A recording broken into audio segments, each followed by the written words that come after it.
Wednesday, so it is not the working hour. Um, I've actually become inspired by my wife.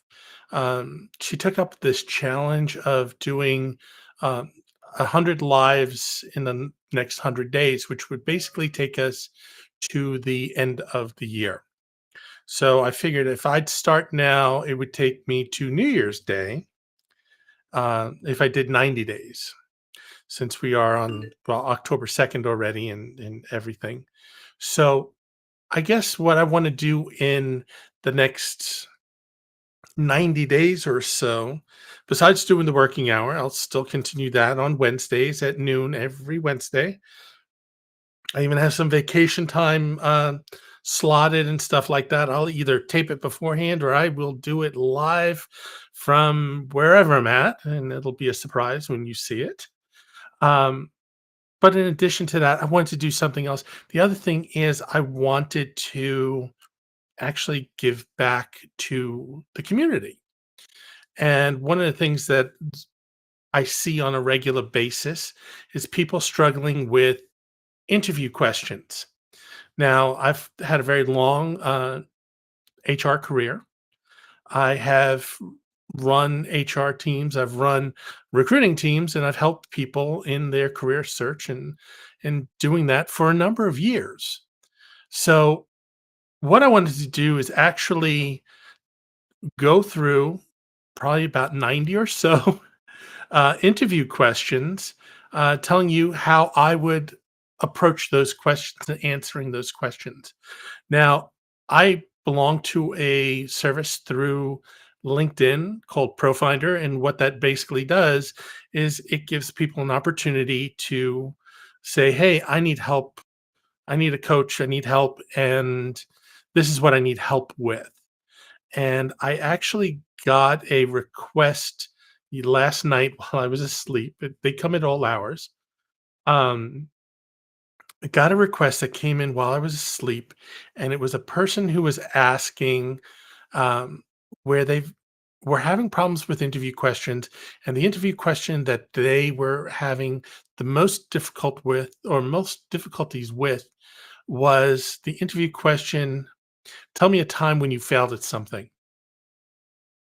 Now, I'm going to tell you, and I'm going to share this with you. I've actually had that question asked of me during an interview. Ken Godek, I remember you. Uh, it's a really good question, and I remember my boss at the time actually asked him, "Why did you ask that question?"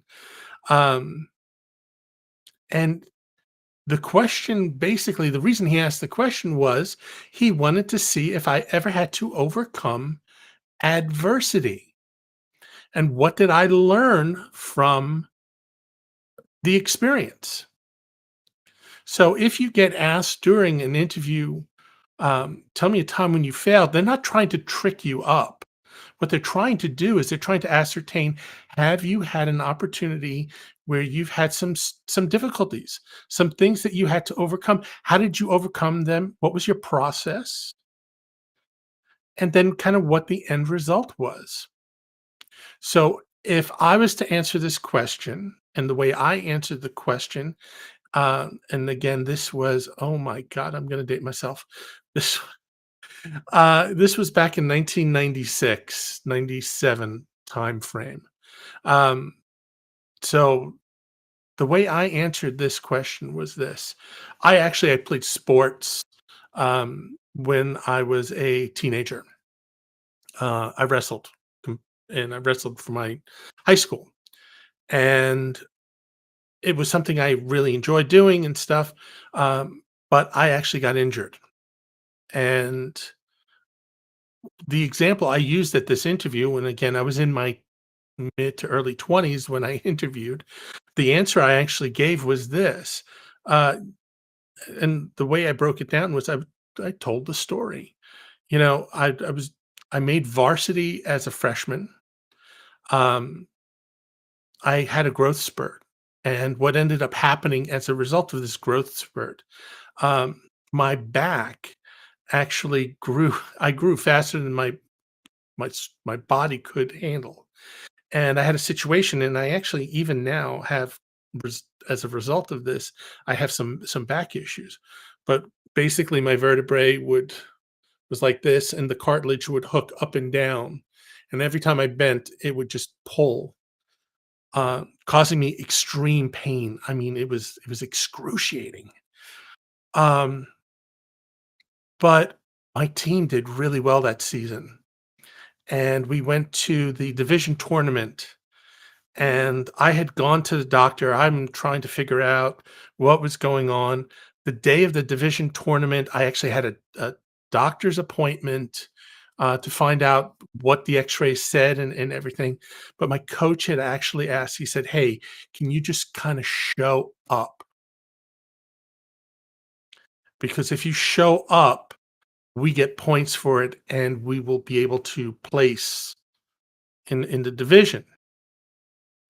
And I said, "Yeah, sure. I'd do this." I mean, I was what, 14, 15 years old?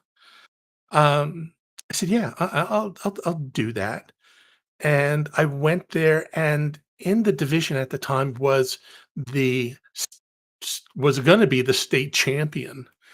Um, and I basically went there to go on the mat 2 times, and both times, um, it was basically just to go out on the mat and everything. Um,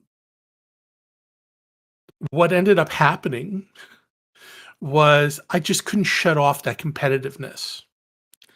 And one of the hardest things for me was basically shutting that trying to shut that off. And what ended up happening, I mean, the matches ended quickly because I just couldn't physically do it. But one of the hardest things for me to do was actually have to go and say to my opponent and say, "Hey, I'm injured. Take it easy on me." And I tried my best, but I ended up getting pinned within like 30 seconds because I just physically couldn't do that. And what I learned from that is that as much as I tried and as much as it was not, may not be viewed as a failure. To me at the time, I viewed it as a failure because I couldn't compete. I couldn't give everything I needed to give at that moment. And what I learned and what I did was I found out later that day from the doctor, that I probably should never wrestle again. Now, a freshman making varsity, that's really unheard of. And I wasn't going to accept that. So I went for another opinion, which I'm glad I did because then I did continue wrestling throughout my high school career. Um, but my road back and what I learned was sometimes you have to put in extra work to make sure that you can do the things that you need to do. So I overcame this situation. So if I was you answering that question, tell me a time where you failed, I would pick something that maybe is not necessarily going to be detrimental. Like, hey, you know, I blew up the office building kind of thing. But I would go and I would definitely go and I would give them an example of a real life example. But it's important that when you give that example, you finish with, here's what happened. This is what I understood, and what the result was because of my mistake. And what I learned was X. So that's going to be it. This is the first one. We've got more questions on Wednesday. I won't be telling you or giving you a question and kind of working you through. We'll save that for, Thursday, but I'll do this tomorrow as well. And again, I will see you tomorrow with a new question.